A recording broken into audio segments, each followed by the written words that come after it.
Biblia. Yo soy lo que dice que soy. Yo tengo lo que dice que tengo. Yo puedo hacer lo que dice que puedo hacer. Hoy recibiré la palabra de Dios. Confieso mi corazón y nunca más seré igual. Estoy a punto de recibir la incorruptible, indestructible, siempre viva semilla de la palabra de Dios y nunca más seré igual. Nunca vamos a ser igual. En el nombre de Jesús. Amén y amén. Denle otro fuerte aplauso al Señor. Qué bueno que nos acompaña. Puede tomar su asiento. Que Dios le bendiga en este domingo después del grito. Amén. ¿Cuántos dieron el grito? ¿Cuántos dieron el grito? Debemos gritar que estamos en libertad de Cristo. ¿Cuántos son libres? Diga, somos libres. Somos libres. Somos libres en Cristo Jesús. Amén. A la medida que nosotros nos acercamos para dar paso, la iglesia cada día va a ser más purificada. La iglesia que Jesucristo se va a llevar será una iglesia sin mancha y sin arrugas.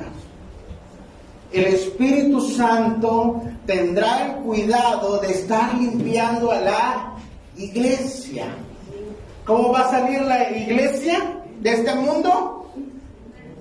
Sin mancha. Sin mancha, sin arruga y vestida de blanco, ¿verdad? Que habla la pureza, ¿verdad? Habla la santidad, la limpieza de Dios, pero también va a salir perfumada. ¿Cuántos han ido a un casorio? Ya hace falta, ¿verdad? No me miren. Y cuando usted va a alguna boda y por ahí ve a la novia, usted la ve bien vestidita, ¿verdad? Que yo creo que toda mujer, toda muchachita sueña con ese día, ¿verdad? Salir del brazo de su papá y entrar ahí al que la va a entregar, que es su esposo, ¿verdad? Se la va a entregar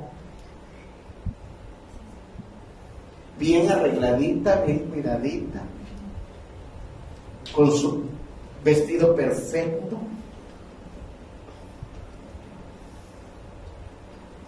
Y bien perfumada. Usted no ha visto una novia con mosca, ¿verdad? Que le ande la mosca ahí.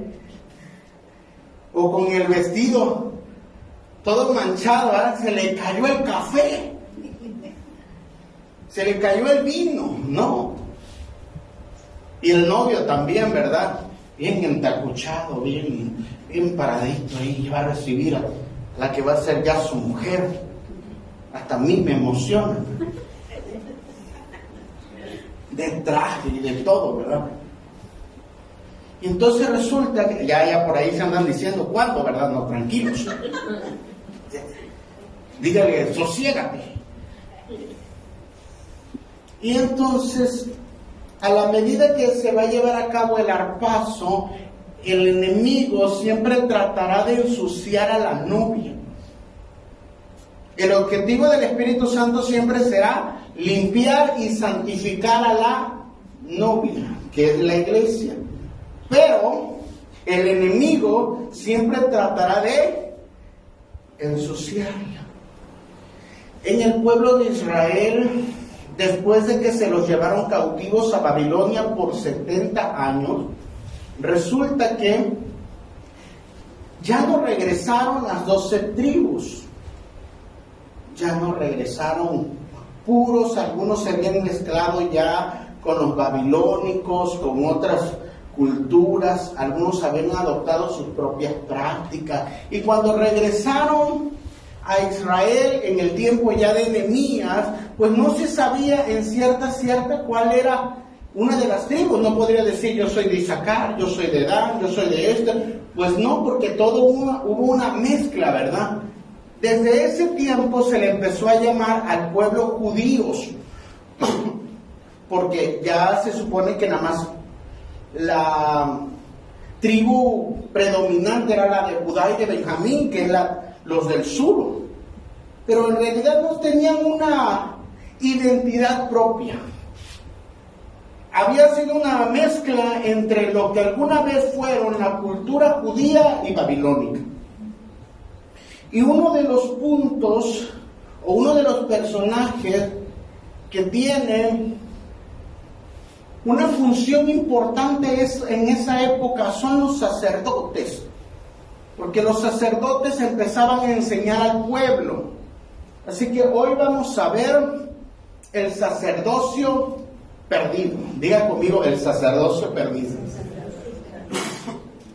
Como no tenían templo en Babilonia, pues ellos no se dedicaban, ¿verdad?, a hacer el culto del sacrificio. Por lo tanto, cuando regresan, pues tienen que volver a instituirlo, ¿verdad? Hacen el segundo templo en el tiempo de Zorobabel.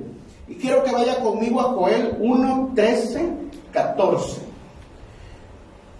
Dice: ceñíos y lamentaos, sacerdotes, gemid, ministros del altar, venid, dormid en silicio, ministros de mi Dios, porque quitada es de la casa de nuestro Dios la ofrenda y la libación. Proclamad ayuno, convocad a la asamblea, congregad a los ancianos y a todos los moradores de la tierra de la casa de Jehová, vuestro Dios, y clamad a Jehová. El profeta Joel está haciendo un llamado a los sacerdotes a que regrese su identidad. Los sacerdotes eran las personas que enseñaban al pueblo, pero si el sacerdote no tenía identidad, si el sacerdote no cumplía su función, entonces ¿cómo estaría el pueblo?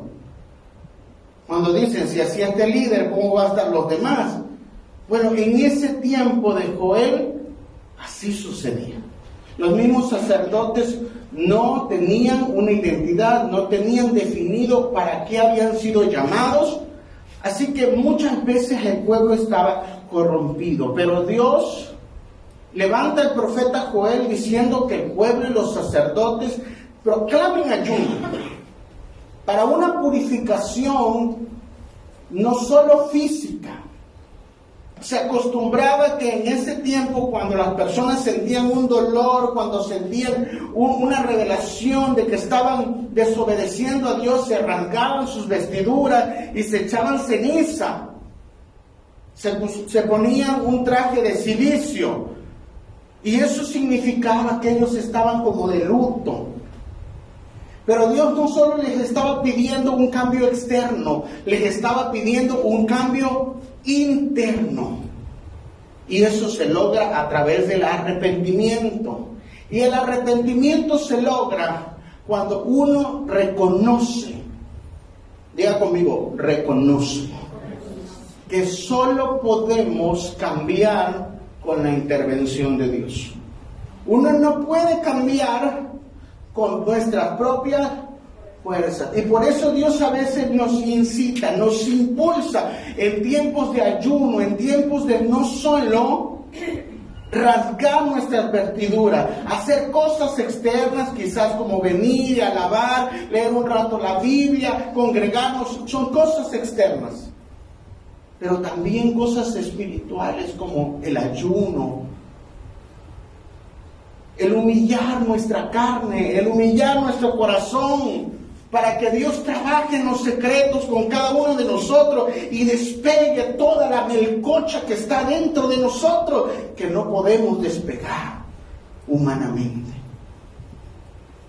Los sacerdotes, que viene de la palabra cajar, significa sirviente, significa el que ministra, significa el que sirve. Un sacerdote, un sirviente debería saber cuál es su función, estar consagrado a Dios. Diga conmigo, los sacerdotes debemos estar consagrados.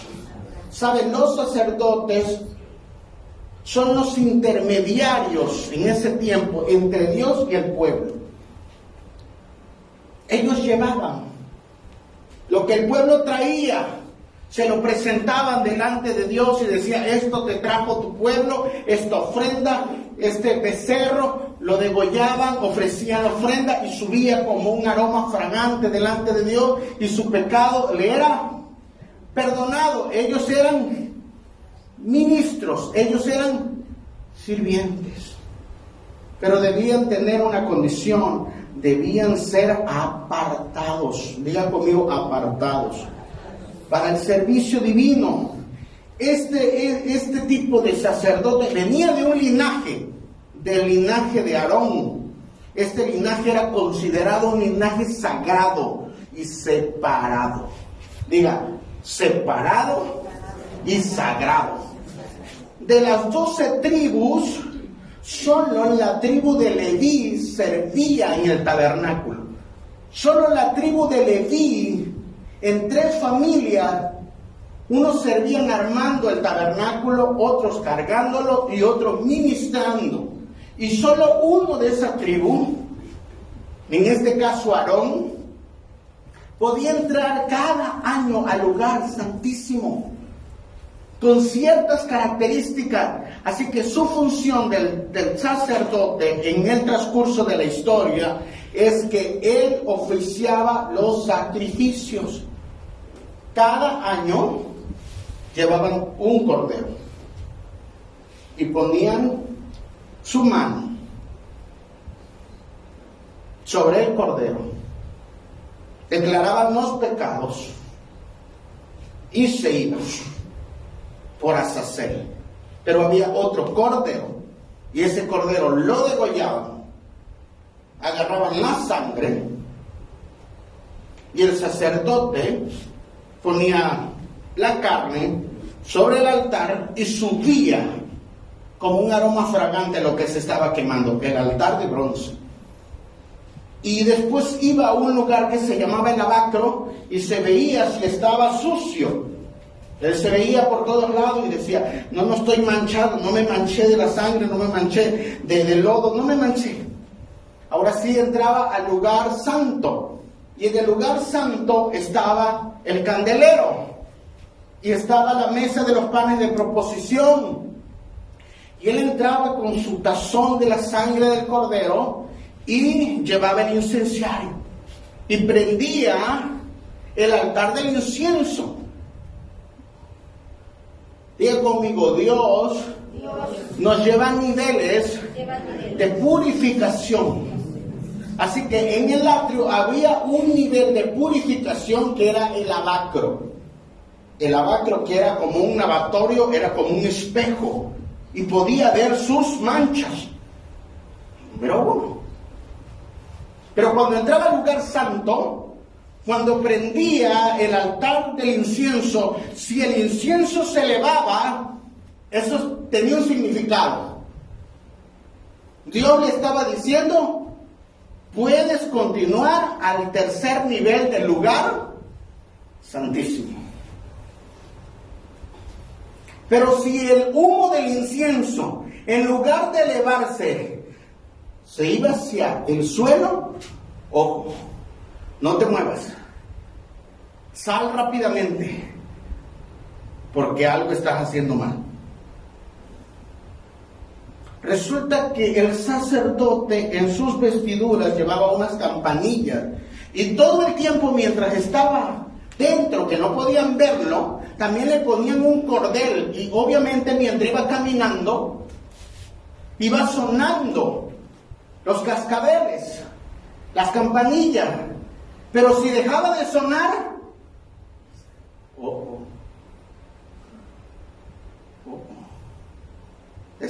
no se mueve, muevan la cuerda.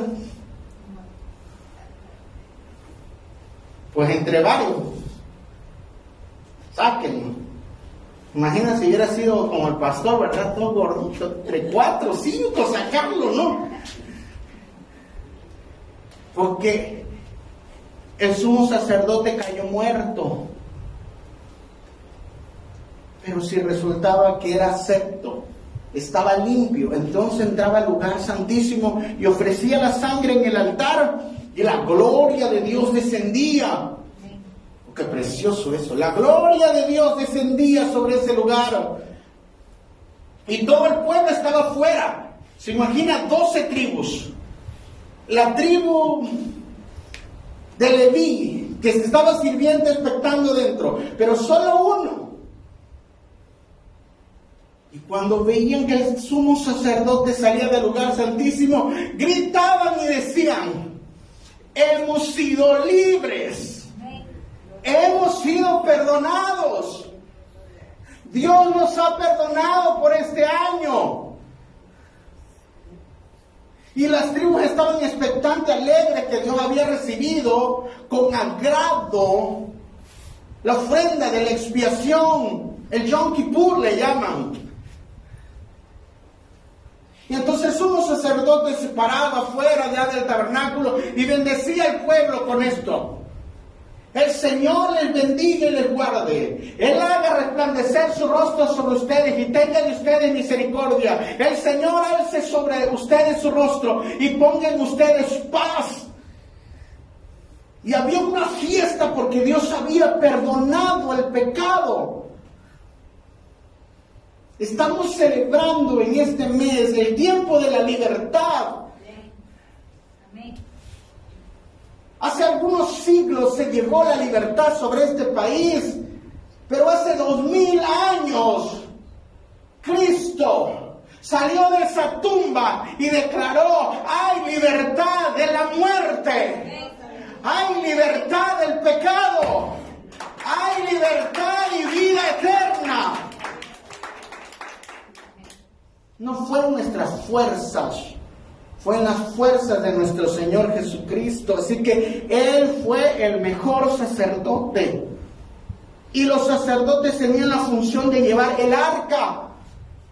El arca era la presencia de Dios. Era una caja de ciertas medidas que solo podían llevar los sacerdotes. Dentro del arca estaba el maná, estaba la vara de Aarón que reverdeció y estaban las tablas de la ley. Y arriba estaban 2 querubines viéndose de frente, que cuando la gloria de Dios descendía, ellos la protegían. Dicen los historiadores y los comentaristas que iba delante del pueblo. Y era tan fuerte su poder que rayos salían del arca. ¿Quién podía oponerse a Israel si Dios iba con ellos? Los moabitas lo sabían. Los de Jericó lo sabían cuando dijeron: estos son los que salieron de Egipto y lo destrozaron y ahora vienen contra nosotros. Y cerraron las puertas los de Jericó, porque Dios iba delante de ellos. Pero los sacerdotes cuidaban el arca. Ese era su trabajo. Pero también los sacerdotes eran los maestros y guías espirituales.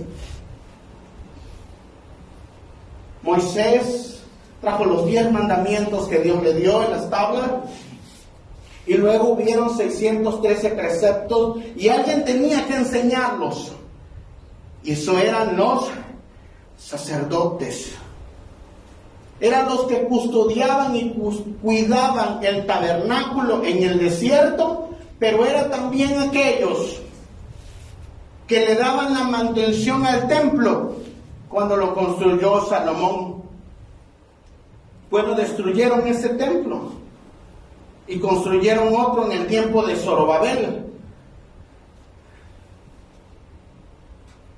Y luego se le hicieron otras adecuaciones para el tiempo de Herodes, que fue destruido ese templo en el año 70 por el general Tito. Se oyó un rumor de que dentro o en el interior de las paredes del templo había oro. Así que demolieron piedra por piedra para que se cumpliese la profecía que dijo Jesucristo: de este templo no quedará piedra sobre piedra. Así que en ese momento se acabó la función del sacerdote. Sin templo no hay razón de sacerdotes.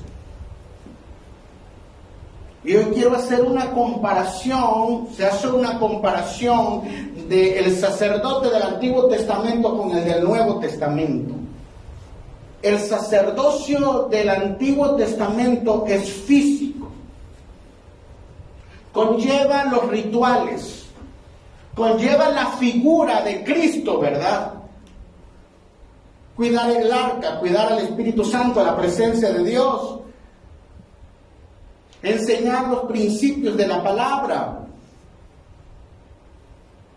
dar ese testimonio de hijos de Dios. Pero ahora la función de todo hijo, discípulo de Cristo, es ejercer el sacerdocio desde nuestro corazón, como hijos de Dios.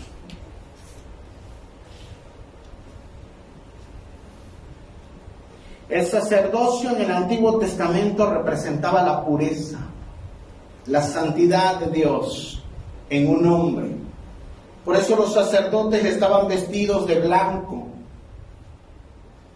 que significaba la rectitud, la moralidad, el testimonio, la gracia, la virtud de un hombre.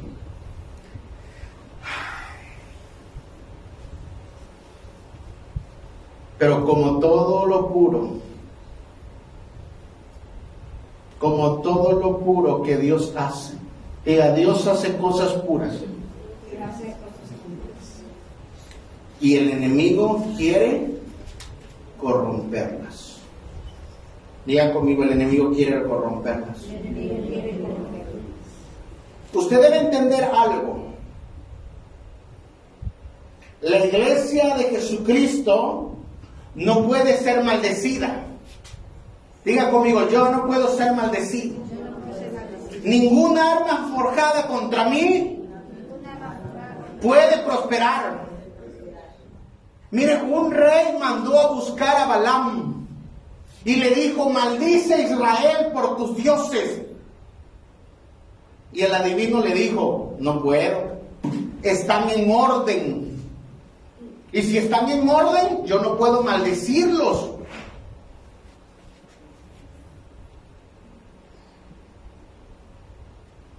Dios ha determinado que el enemigo no pueda destruirte. Los hombres de Dios, la iglesia de Jesucristo, no puede ser destruida. Pero Balaam les enseñó algo. Como no puede ser destruida la iglesia, puede ser corrompida. Y por 2000 años, el Espíritu Santo ha estado trabajando con la iglesia para que no se corrompa. Dile al que tienes a tu lado: no te corrompas, no te corrompas, no te corrompas. Porque Jesús viene por una iglesia irreprensible. Y vamos a ver algunas figuras como el sacerdote Elí y juez. Elí es un sacerdote de un lugar llamado Silo. No solo era sacerdote y no solo era un juez que juzgaba a Israel, pero resulta que ya era un hombre viejo, ya era un hombre que le empezó a faltar la vista, y puso a sus hijos para que sirviesen en el ministerio. Y resulta que sus hijos empezaron a hacer todo tipo de actos abominables dentro del templo. Todo tipo de inmoralidad dentro del templo. Dentro del templo había fornicación. Dentro del templo había adulterio. Dentro del templo había inmoralidad sexual. Dentro del templo había todo tipo de perversión sexual, todo tipo de maldad. ¿Y saben qué? Elí lo sabía. Y no le dijo nada a sus hijos. No les dijo nada. La destrucción de Elí llega porque Elí se vuelve un padre permisivo. Dios siempre nos va a estar hablando. Y yo cuando leí este texto vi 3 fuentes de reprensión para este padre. Antes de ser sacerdote, antes de ser juez, era padre. Y lo que estaba en juego eran sus hijos.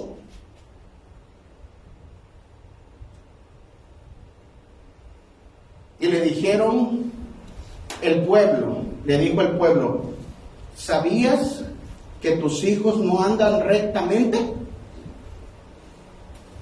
Y si se lo quito.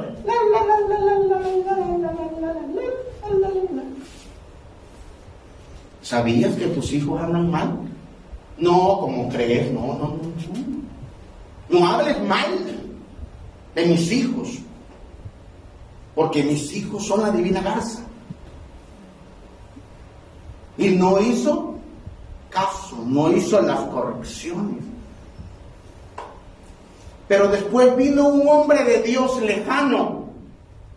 No conocía a Elí este hombre. Esto está en 1 de Samuel capítulo 2. O si usted lo quiere corroborar o buscar. No conocía a Elí. No conocía su situación.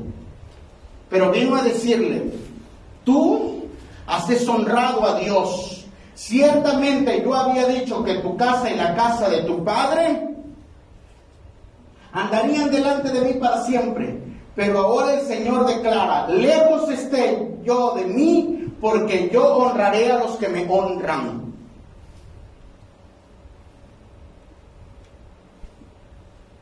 Número 2. El pueblo siempre te va a decir las faltas. Número 2. Alguien externo te va a venir a decir tu falta.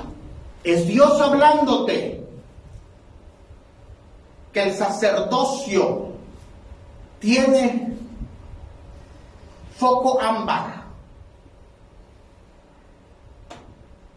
Pero después está Samuel durmiendo. Eso ya es 1 de Samuel capítulo 3. Y Samuel está durmiendo y tiene un sueño y Dios le habla y le dice, voy a quitar a Samuel. Voy a quitar a Samuel. Elí va a ser removido.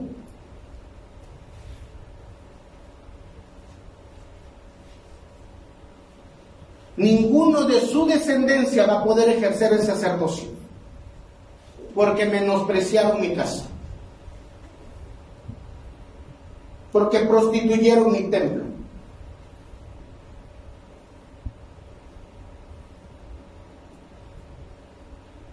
¿Sí? Ese silencio se escuchó. El tercer aviso. Dios va a decirte a alguien que esté junto de ti, estás haciendo lo malo, te estás equivocando. Te estás equivocando. Son 3 fuentes. Dios jamás hará nada sin que antes te advierta, o que tu pecado o tu maldad, nuestra maldad, nos alcance.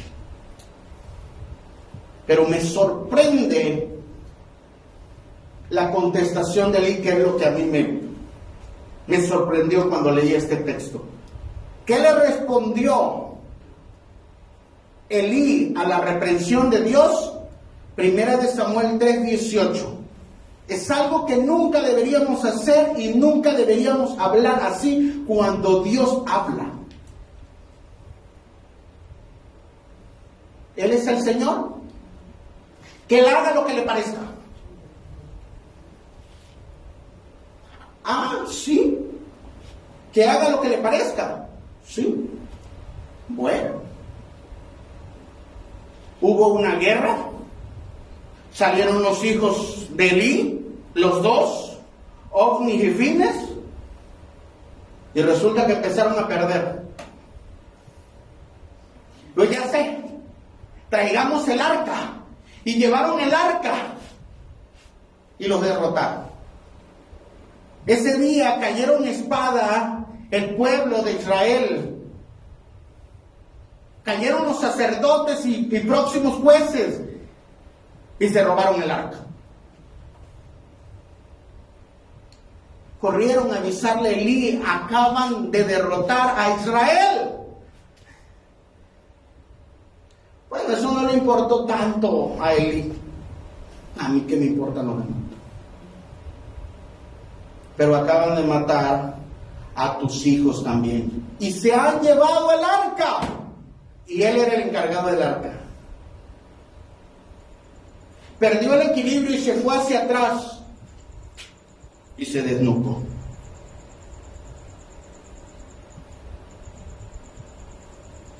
Ahí terminó Elí. Ahí terminaron sus dos hijos. Porque Dios siempre te va a estar hablando. Para que hagas las modificaciones. Para que nosotros nos arrepintamos. Hasta para poder orar hay que tener gracia delante de Dios. Dios no es nuestro igual. Él es nuestro Señor y merece honra. Así que nunca le digamos que Dios haga lo que quiera, porque Él puede hacer lo que quiera, ciertamente. ¿Por qué le habló Dios a este sacerdote 3 veces? ¿Porque el juicio iba a venir? Porque esperaba que se arrepintiera. Dios siempre, cuando nos está hablando, está buscando que nos arrepintamos. No es que Dios se volvió un disco rayado. No es que el pastor tiene algo contra ti y resulta que la prédica la quiere tirar para ti. No. Resulta que Dios quiere dar ese mensaje. Y si hacen las modificaciones, hacemos las modificaciones, entraremos a otro tema. Yo estuve con un ministro donde fui instruido 10 años. Esa prédica solo tenía que ver, lee la Biblia. No había otra prédica. Lee la Biblia. El siguiente domingo, lee la Biblia. El siguiente domingo, lee la Biblia. Los sacerdotes leyendo la Biblia. Jesús enseñando la Escritura. Los discípulos enseñando. Yo estaba harto. Pero entendí que Dios quería que estudiáramos la palabra.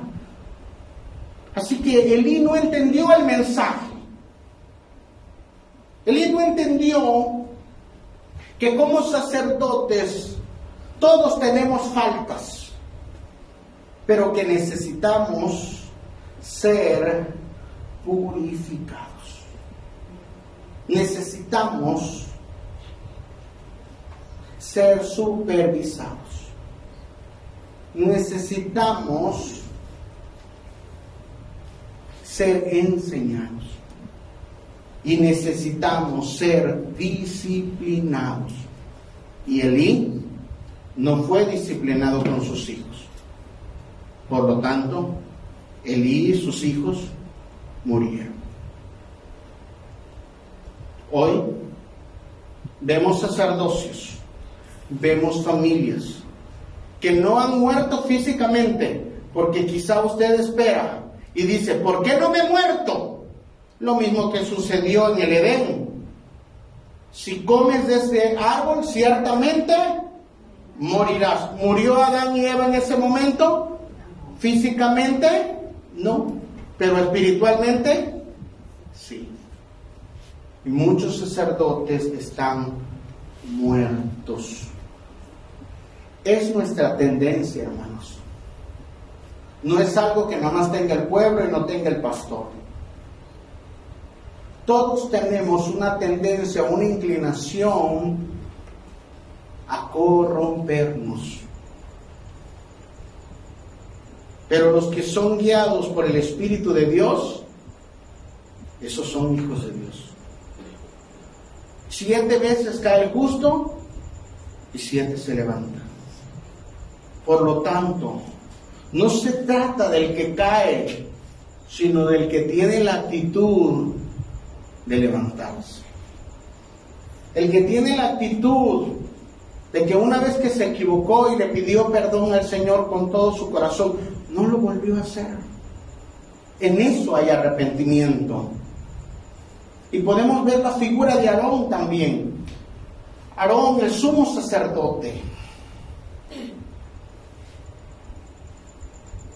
La palabra Aarón, que viene de la palabra Ajar, que significa luz, que significa brillante. Así que la palabra Aarón es el que alumbra,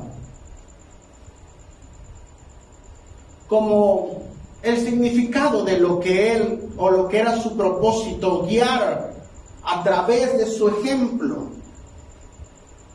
Aarón era el hermano de Moisés. Aarón fue el portavoz de Moisés. El que habló con Faraón no fue Moisés, fue Aarón. Moisés le decía a Aarón lo que tenía que decir y se lo decía a Faraón.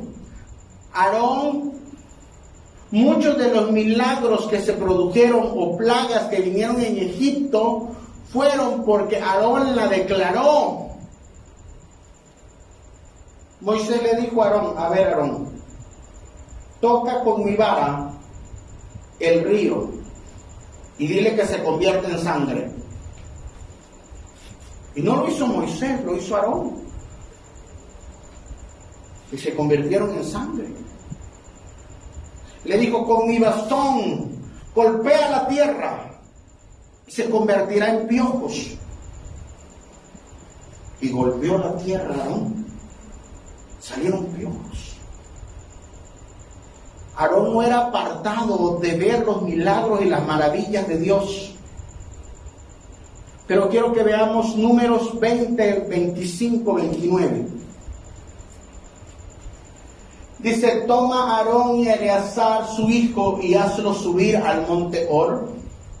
Y desnuda a Aarón de sus vestiduras y viste con ellas a Eleazar su hijo, porque Aarón será reunido a su pueblo y allí morirá.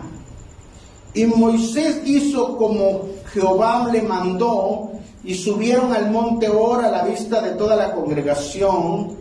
Y Moisés desnudó a Aarón de sus vestiduras y se las vistió a Eleazar su hijo, y Aarón murió allí en la cumbre del monte. Y Moisés y Eleazar descendieron del monte, y viendo toda la congregación que Aarón había muerto, le hicieron duelo por 30 días todas las familias de Israel. Ahora, Aarón había estado con Moisés todo este tiempo. No había milagro que no hubiese visto Aarón. Era el portavoz de Moisés. Siempre estuvo delante de Dios como sumo sacerdote. Cada año entró al tabernáculo y ofreció el sacrificio. Pero un día la nube desciende y le dice a Moisés, Moisés, sube con Aarón y Eleazar. Así que si Moisés y Aarón siempre fueron irreprensibles, muy probablemente la gente pensó, dice, hoy van a felicitar a Aarón. Hoy le van a hacer una fiesta a Aarón, hoy no sé qué título le van a ofrecer a Aarón. Pero resulta que delante del pueblo, diga conmigo, delante del pueblo, ahí lo desnudan y muestran su vergüenza.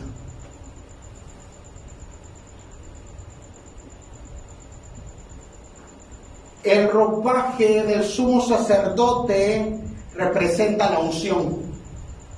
Pero tan pronto se quitó el ropaje, o Moisés le quitó el ropaje, la muerte lo atacó. Y murió. ¿Sabe por qué muchas personas, aún haciendo lo malo, no caen en el lugar donde están haciendo lo malo? Porque la misericordia de Dios sigue ahí. Pero si la remueves, ahí caes. Ahí caemos.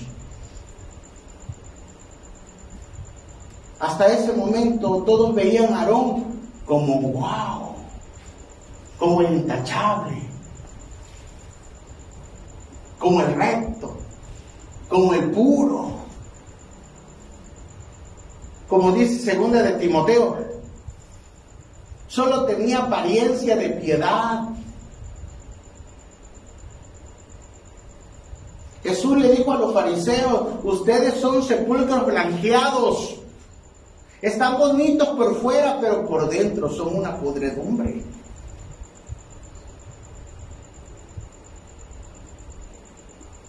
Ay, Dios mío, se enojaron los fariseos. Rechinaban los dientes. ¿Lo estás diciendo por mí? Sí, lo estaba diciendo por ti, fariseo. Dile que tienes al lado: señor fariseo.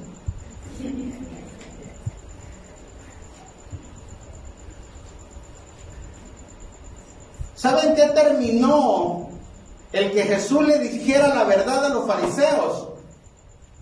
En que lo mataron. ¿A quién le gusta escuchar la verdad? Por eso las personas se esconden. Se esconden del pastor, se esconden del hermano, de las redes sociales. Pero hay alguien que te está viendo, y es Dios. Dios te está viendo.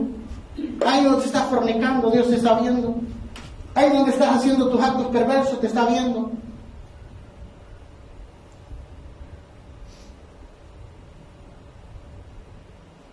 Dios no puede ser burlado.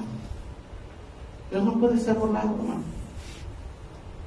Dios está ahí y demanda un pueblo santo. No te engañes. No te engañes.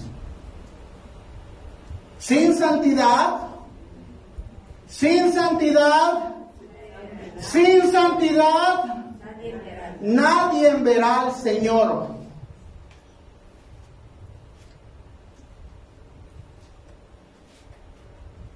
Miren que los ingratos de los hijos de Elí se escondían dentro del templo. La palabra santidad no significa el que no peca. La palabra significa el que es consagrado, el que es apartado. Tú fuiste apartado por el Señor. Has sido consagrado para su completo servicio. Miren cómo se comportaba Aarón.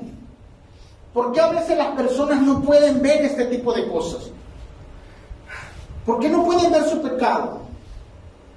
¿Por qué no pueden ver su error? Número 1, por el dolor y la tristeza.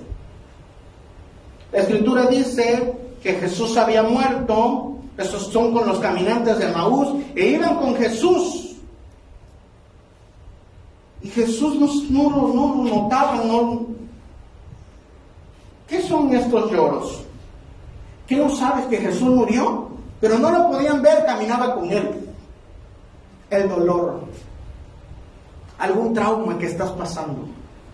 Alguna situación, algo te golpeó, la vida te golpeó, que a lo mejor tú estás buscando una escapatoria. Y es ese dolor que no te deja ver que vas en dirección equivocada. Pero Santiago nos dice que a veces la ceguera se produce por nuestra concupiscencia. Y la concupiscencia es la desviación o la tendencia que tenemos hacia el pecado. No todos tenemos la misma concupiscencia. Algunos es a mentir, algunos es a robar, algunos a fornicar, algunos a la hechicería, algo. Y si la alimentamos, aumenta esa concupiscencia. Y finalmente ya, cuando las personas se han dado al pecado, 2 Corintios 4:4 nos dice que el enemigo ha cegado su entendimiento. Ya, abre en palito esa persona. Solo la sangre de Jesús, el verdadero arrepentimiento, puede hacer que miremos. Jesús dijo que si nuestro ojo es malo, todo nuestro ser es malo. Así que Lamentaciones 3:4 nos dice: escudriñemos nuestros caminos. Yo quiero que puedas cerrar un momento tus ojos ahí donde estás.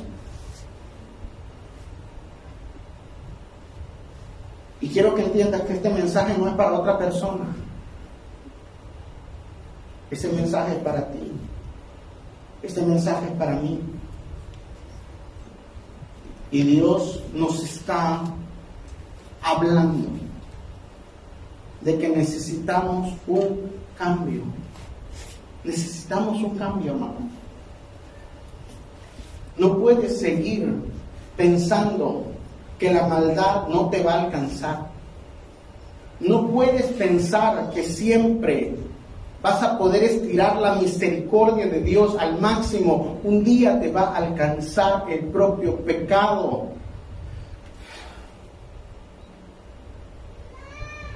Hoy le puedes decir al Señor: escudriña mi corazón. Escudriña mi corazón. Si me estoy equivocando, Señor, repréndeme, háblame, redargúyeme, cámbiame, haz algo, Dios. No quiero seguir cometiendo los mismos errores.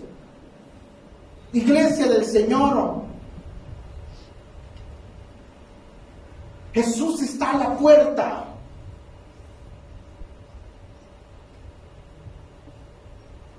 No podemos seguir incentivando el pecado en nuestra vida, en nuestra casa, en nuestra familia, en nuestros trabajos, en la forma en que nos comportamos, porque siempre va a haber una consecuencia. Dios te va a perdonar si te arrepientes, claro, pero el pecado siempre tiene consecuencias, porque el pecado es una herida. Siempre causa una herida, y cada vez que tú practicas el pecado, la herida se hace cada vez más profunda.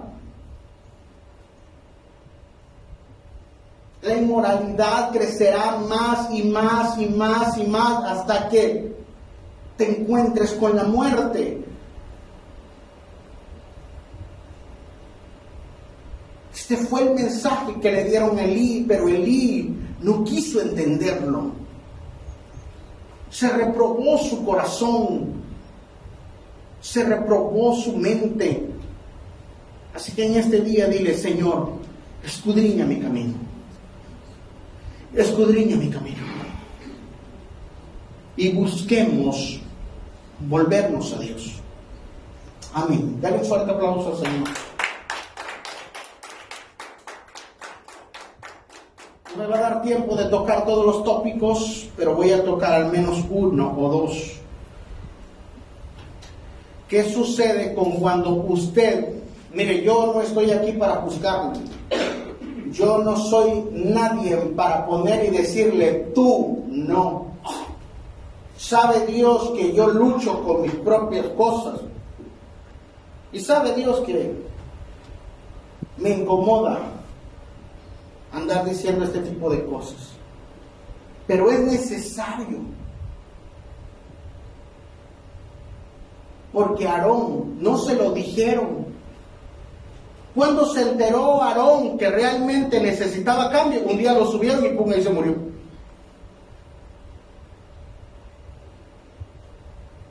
Dice Éxodo 32 del 1 al 7. Vamos a ir lección, la traducción actual que me encanta.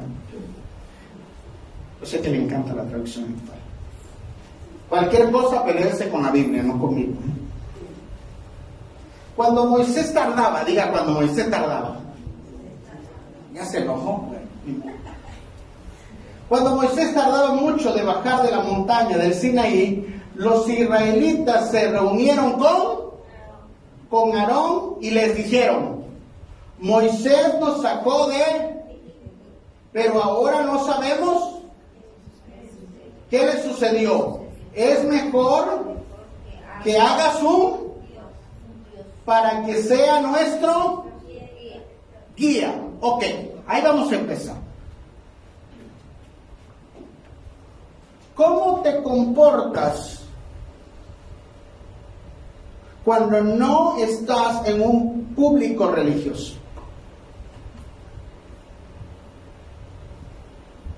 Porque mientras estaba Moisés, ¿la gente hacía el de barabuste? No.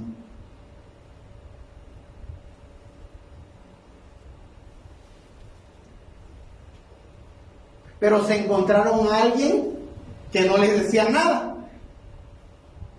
O sea, su amigocho.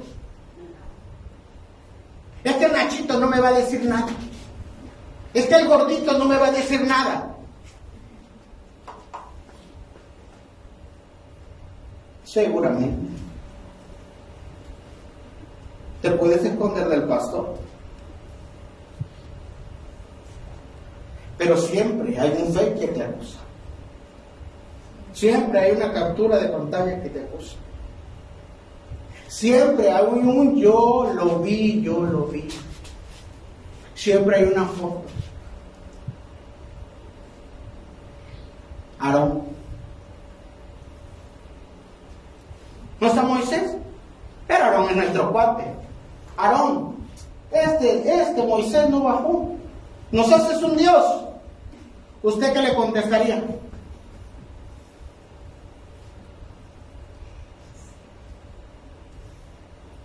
¿Qué le contestaría usted? Si de repente alguien le dice: vente a Julia, nos vamos al antro. No, Julio, se te va quedando. Compórtese, hermano, por favor. ¿Verdad? Hermano, vamos a llegar tarde, hermano. Yo llego 15 minutos temprano. Dice mi madre: el frío sabe dónde se acomoda. Pero Aarón era el guapacho. Aarón era el amiguero. Si a usted le dicen: vamos a hacer un Dios, ¿qué le dicen?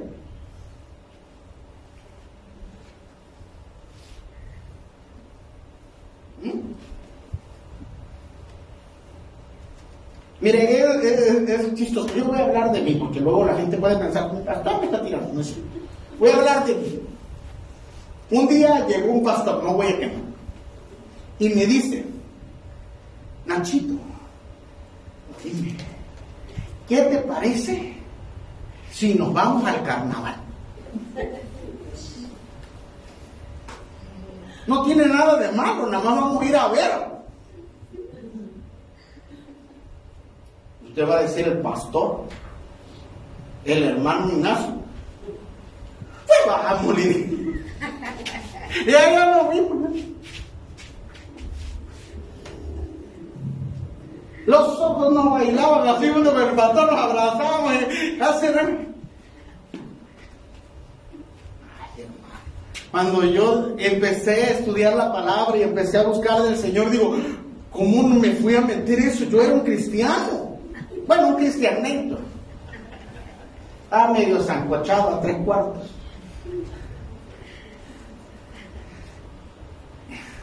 ¿Qué cosa te pide la gente? ¿Te pide pecado? Si te pide pecado, No representas para ello un Moisés, representas un Aarón.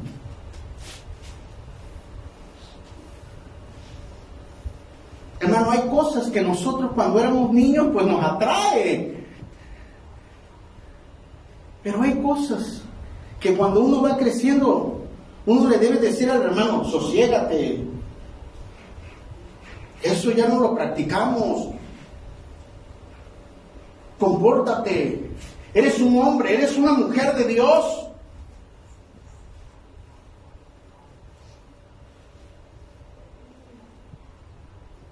Si te piden pecado, te estás comportando como un Aarón.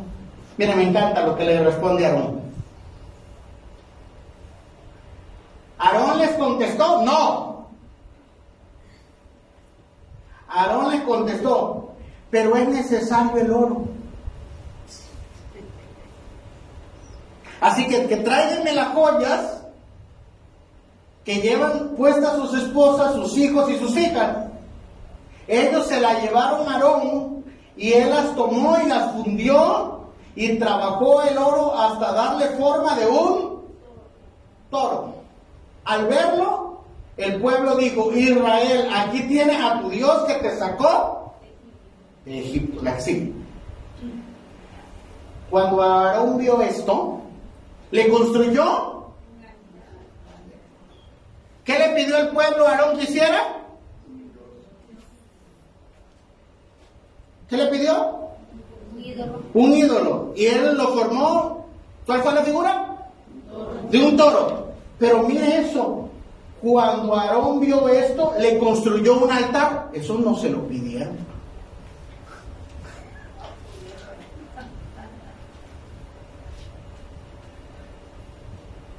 Aarón no solo accedió a la mundalidad del pueblo, sino también contribuyó.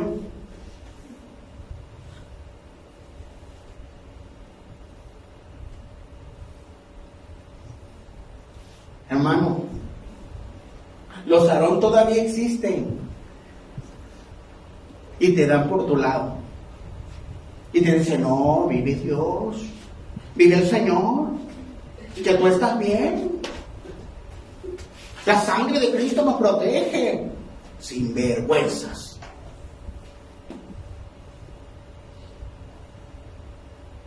Mire, esto no es doctrina, pero yo he estudiado la Biblia de tapa a tapa. Pero yo no encuentro en la Biblia que si te pasa algo en lugares donde no son santos, vayas a ser santo.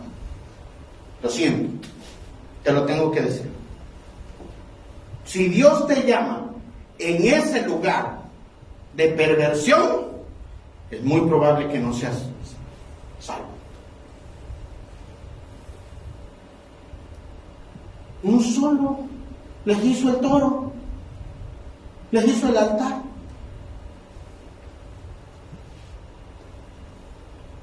Hermano, vamos a tomarnos unas chelas bien frías.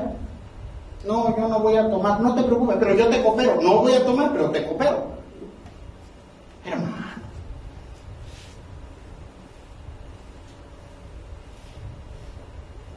¿Estás construyendo el altar? Por eso Aarón perdió todo tipo de autoridad. Si algo perdió David es autoridad. Amón violó a Tamar, su hermana, su media hermana, y llegó a Absalón y le dice, papá, el padre era David, David, padre, rey, mira la perversión que acaba de hacer mi hermano. No sé, es que no le puedo decir nada. Es que si le digo, él me va a echar en cara lo de Urías. Pierdes autoridad cuando tú te vuelves cómplice del pecado.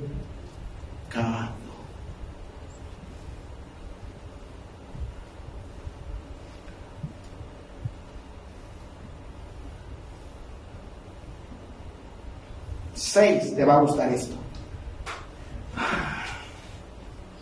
Está muy serio, güey. Yo sé que les va a gustar esto. 6. Al día siguiente, todos se levantaron muy temprano. Miren, esto me encanta. Porque tú proclamas buscar a Dios y te dicen, no, hermano, vive Dios, que no puede.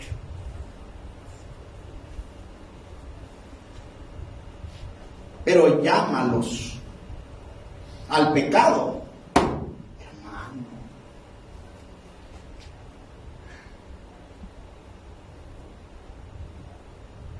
¿Cuántos fueron jóvenes?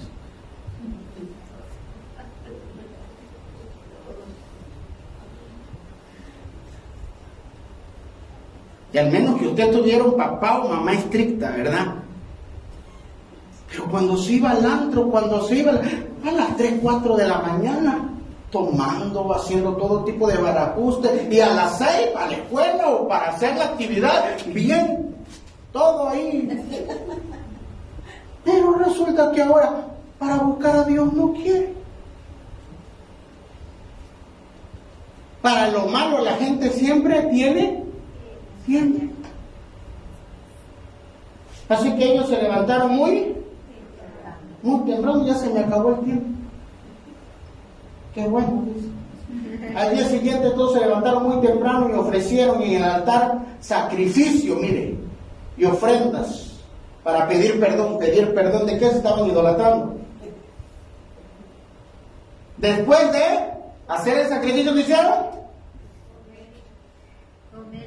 Comer y beber y comer y qué.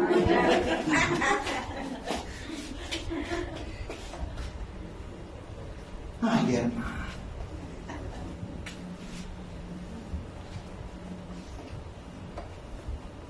Un día invitaron a un evangelista y le dijeron, vaya a predicar a una campaña. Antes se hacían las campañas, sí, y el hermano tenía una imprenta. Le dice, ¿será que usted nos puede ayudar con los volantes? Sí, claro. Váyaselo a dejar a la hermana fulana. Claro, yo voy, mientras estoy trabajando por ahí paso. Y llegó a la casa de la hermana y buena. No se escuchaba. Solo se escuchaba la música. Te gusta, mueve, te gusta, mueve, te gusta, mueve. Entonces la hermanita de todas maneras, madre, buena. Salió una vecina por ahí y le dijo, está allá atrás, está lavando. Hermano, ella desbarataba a la hermana y yo la vi donde mueve allí. Hermana, ¿qué quiere? ¿Que vine a dejar los volantes? Déjame ahí. El hermano lo dejó ahí y se fue. Estaba trabajando. Pero el culto llegó, hermano, y él no sabía que era el evangelista. Así que el pastor presentó con ustedes el evangelista fulano de tal. Y cuando supe, hermano, la danzarina era el hermano que estaba moviendo el mueve. Se le quedó viendo el evangelista y se quedó viendo ella. El evangelista le dijo, hasta parece día de veras.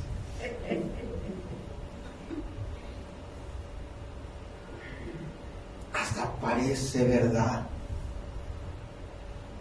Pero una cosa era en su casa y otra cosa era en la iglesia. Dios no puede ser burlado, hermano.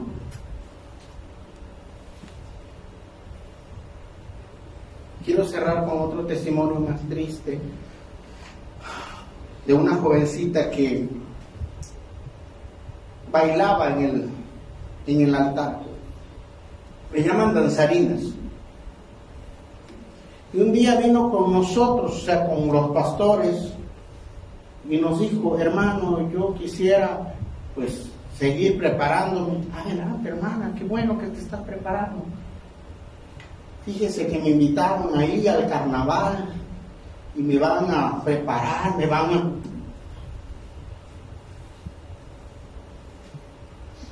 No, hermano, eso no se puede. Eso es pecado. Eso es erotismo.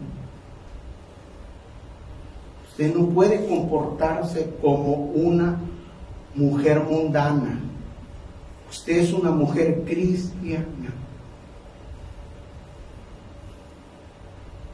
¿Por qué? Porque eso es carnalidad. Pero aquel hermano me dijo que no. Bueno, yo no voy a andar atrás de usted. Yo solo aquí soy el pastor.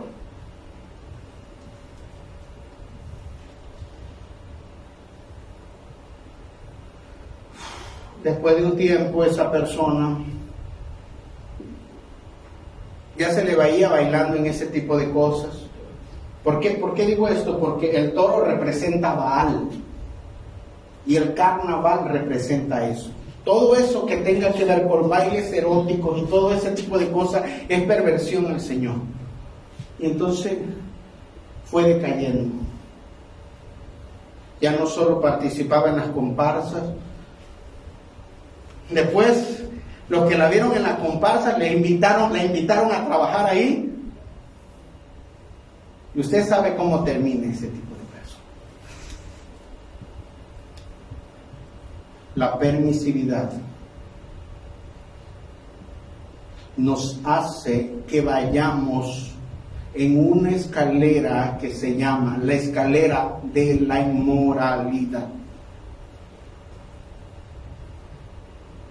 Así como en Romanos 1 nos expresa la escalera que lleva al infierno, también hay una escalera a la inmoralidad.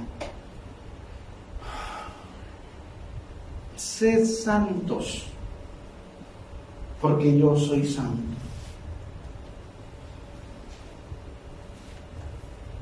Dios está llamando a un pueblo a santificarse, hermano.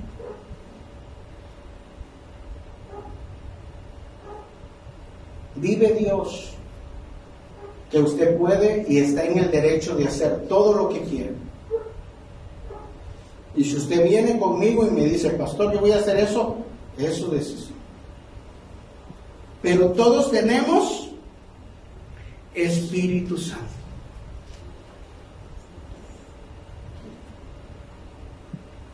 No permita que la carne le domine.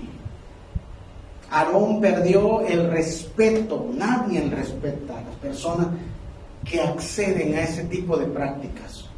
Nadie te va a respetar después de que tú les hables del evangelio si te ven fumando. Nadie te va a respetar.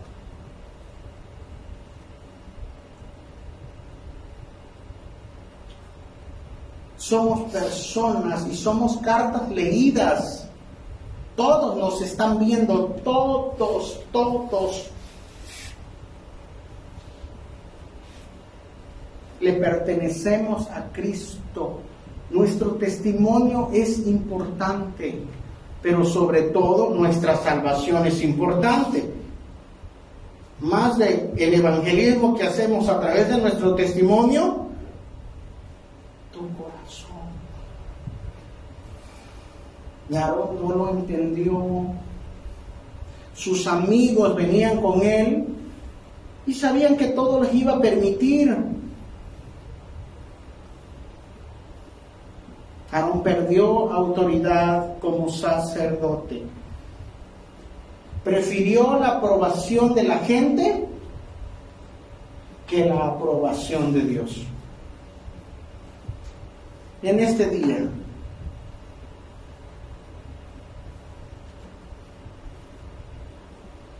yo quisiera que reflexionáramos. Y como dice Jeremías en Lamentaciones, escudriñemos nuestros caminos. Escudriña tu corazón.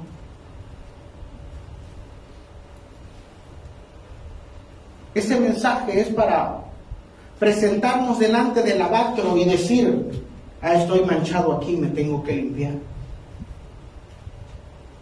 porque voy a entrar al lugar santo.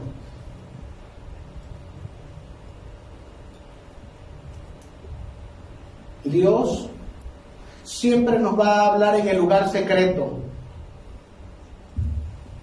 Pero si no entendemos en el lugar secreto, después va a venir alguien a decírnoslos. Y yo creo que como mensajero de Dios, yo estoy aquí para decirte, no es casualidad lo que te estoy diciendo. Pero, si las personas, inocencia por favor, pero, si las personas persisten, un día como Aarón puede ser exhibido y pases la vergüenza de tu vida. Aarón lo subieron y ahí lo desnudaron.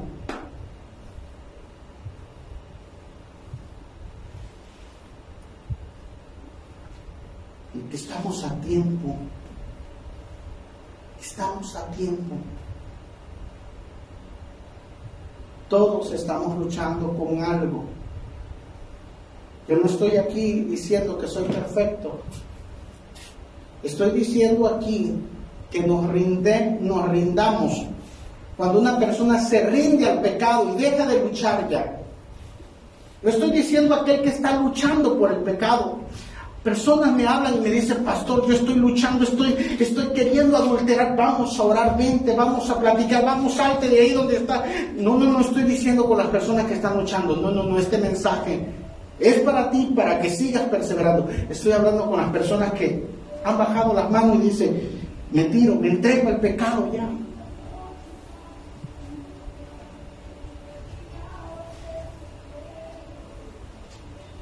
Si hay una advertencia, es porque Dios todavía ha visto que hay algo en tu corazón que puede decir, ¿sabes qué? Si él se arrepiente o ella se arrepiente, tengo ese propósito es firme. Por eso es que en Elí Dios le habla 3 veces. Dios está llamando a una iglesia santa, sin mancha y sin arruga. El enemigo sabe que no puede destruirte, pero ha intentado corromperte.